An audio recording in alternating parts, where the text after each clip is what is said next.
நகரமான கோவையில இந்த event organise பண்றதுல YEF பெருமை அடைகிறது.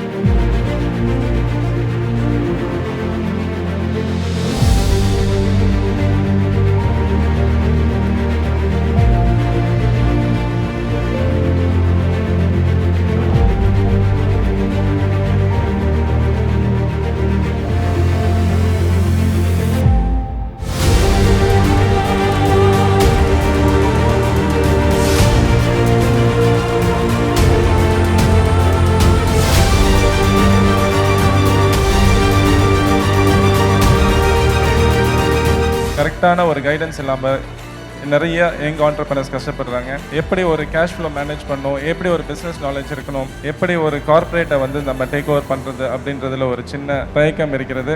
மூத்தவர்களிடம் இருந்து இந்த நாலேஜை நம்ம பெற்றுக்கொள்ளணும் அப்படின்றதுக்காகவே ஆரம்பிக்கப்பட்டது தான் இந்த இளம் தொழில் முனைவோர் அமைப்பு. நம்மளோட தமிழ்நாடு வணிக சங்கங்களின் பேரமைப்பு அவர்களோட சப்போர்ட்டும் ஊக்குவிப்பும் வந்து எங்களுக்கு வந்து ரொம்ப மோட்டிவேஷனலாக இருக்குது.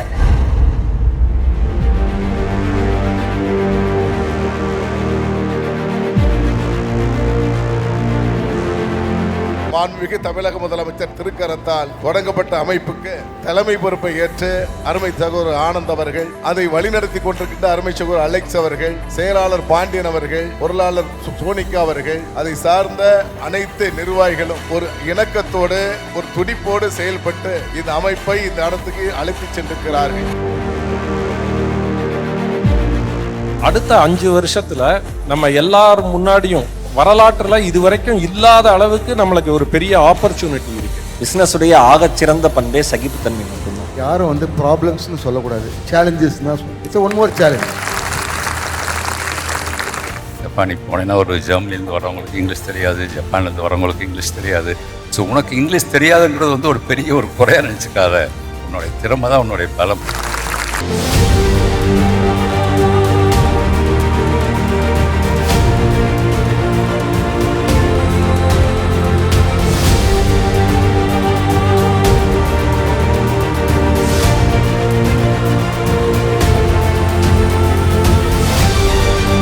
வகையான தொழில் முனைவர்களுக்கு 75 லட்சம் ரூபாய் மானியம் தருகிற ஒரே மாநிலம் நம்முடைய தமிழகம் தான் என்பதையும் நான் பெருமையோடு சொல்லிக்கொள்ள கடமைப்பட்டேன். நாமளும் ஒரு தொழில் தொடங்கணும். நாம வந்து ஒரு 20 பேருக்கு வேலை தரணும், 10 பேருக்கு வேலை தரணும். அந்த நிலையை இந்த நாட்டில் உருவாக்க வேண்டும்.